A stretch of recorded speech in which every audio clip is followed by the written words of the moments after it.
નમસ્કાર મિત્રો, તાપી જિલ્લાની એકમાત્ર number 1 news channel Samaykranti news બુલેટિનમાં વિગતવાર સમાચાર નિહાળો. સિંચાઈ પેટા વિભાગના નાયબ કાર્યપાલક ઇજનેરની અટક કરી લાંચ પ્રકરણમાં તાપી એસીબી ખાતે લાવવામાં આવ્યા. તાપી જિલ્લાની એસીબી કચેરી ખાતેથી મંગળવારના રોજ 32 કલાકની આસપાસ મળતી વિગત મુજબ વર્ષ 2021 દરમિયાન ઉકાઈ સિંચાઈના યાંત્રિક વિભાગમાં ફરજ બજાવતા રવિન્દ્ર ઈશ્વરભાઈ પટેલે સપ્લાયનું કામ કરતા કોન્ટ્રાક્ટર પાસે લાંચ માંગી હતી. ત્યારે છટકું નિષ્ફળ ગયું હતું. બાદમાં છટકું નિષ્ફળ જતા એસીબી દ્વારા વોઇસ રેકોર્ડિંગ સહિતના પુરાવા એફએસએલમાં મોકલવામાં આવતા ગુનો પુરવાર થતા એસીબી દ્વારા લાચિયા બાબુની સુરતથી અટક કરી કાર્યવાહી હાથ ધરી છે. જે અધિકારી હાલ સુરત સિંચાઈ પેટા વિભાગમાં નાયબ કાર્યપાલક ઇજનેર તરીકે ફરજ બજાવી રહ્યો હતો.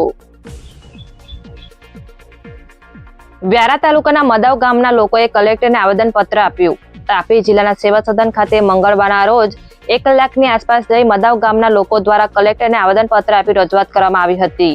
જેમાં ગામની સરકારી ગૌચર જમીન મામલતદાર આવાસ માટે તબદીલ કરવામાં આવનાર હોવાની ભીતિ સાથે જે જમીન પર મેદાન હોય સાથે અન્ય ધાર્મિક પ્રવૃત્તિ જોડાયેલ હોય જે જમીન ગૌચર જ રહેવા દેવા માટે રજૂઆત કરી અલગ અલગ મુદ્દા આવરી લઈ કલેક્ટરને આવેદનપત્ર આપવામાં આવ્યું હતું. સોંગઢ તાલુકાના સિસોર ગામે જમીનના ઝઘડાની અદાવત રાખી ફરિયાદીને લાકડાના સપાટા વડે માર મરાયો.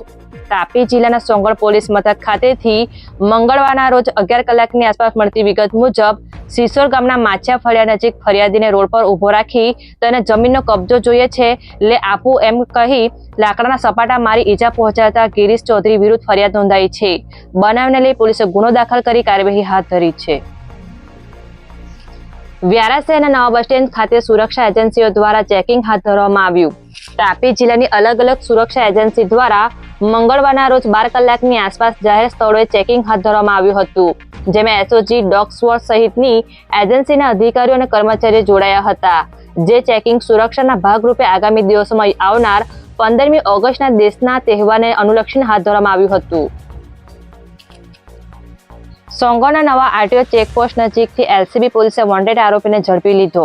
તાપી જિલ્લા એલસીબી પોલીસ પાસેથી મંગળવારના રોજ 11:30 કલાકની આસપાસ મળતી વિગત મુજબ સોંગઢ નવા આરટીઓ નજીકથી સોંગઢ પોલીસ મથકમાં છેલ્લા 2 વર્ષથી દારૂના ગુનામાં નાસ્તા ફરતા જય રાજપાલ નામના ઈસમને ઝડપી લઈ કાયદેસરની કાર્યવાહી હાથ ધરી છે.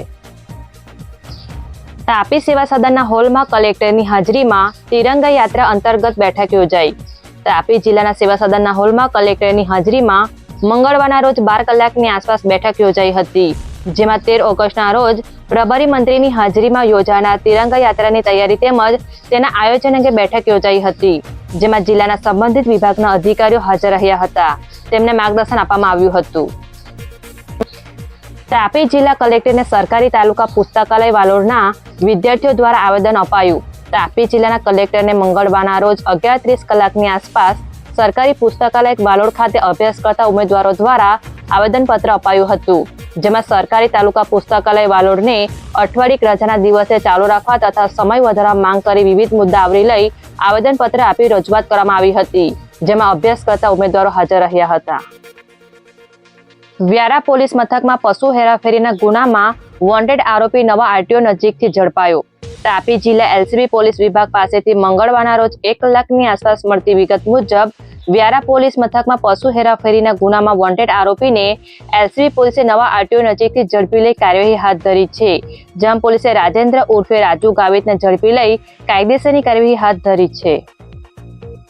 ઉચ્છલ તાલુકાના આમોદ ગામે શ્રાવણીય જુગાર રમતા 5 ઝડપાયા. તાપી જિલ્લાના ઉચ્છલ પોલીસ મથક ખાતેથી મંગળવારના રોજ 4 કલાકની આસપાસ મળતી વિગત મુજબ ઉચ્છલ પોલીસે આમોદ ગામે રેડ કરી શ્રાવણીય જુગાર રમતા 5ને ઝડપી લઈ મુદ્દામાલ કબજે કર્યો હતો. જેમાં પોલીસે વિનોદ વડવી, જયદાસ વડવી, અમરસિંહ વસાવા, ઇન્દ્રસિંહ પારવી અને ઉત્તમ વડવીને ઝડપી લઈ કાયદેસરની કાર્યવાહી હાથ ધરી છે.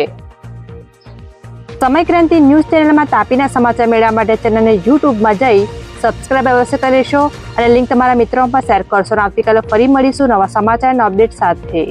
આભાર.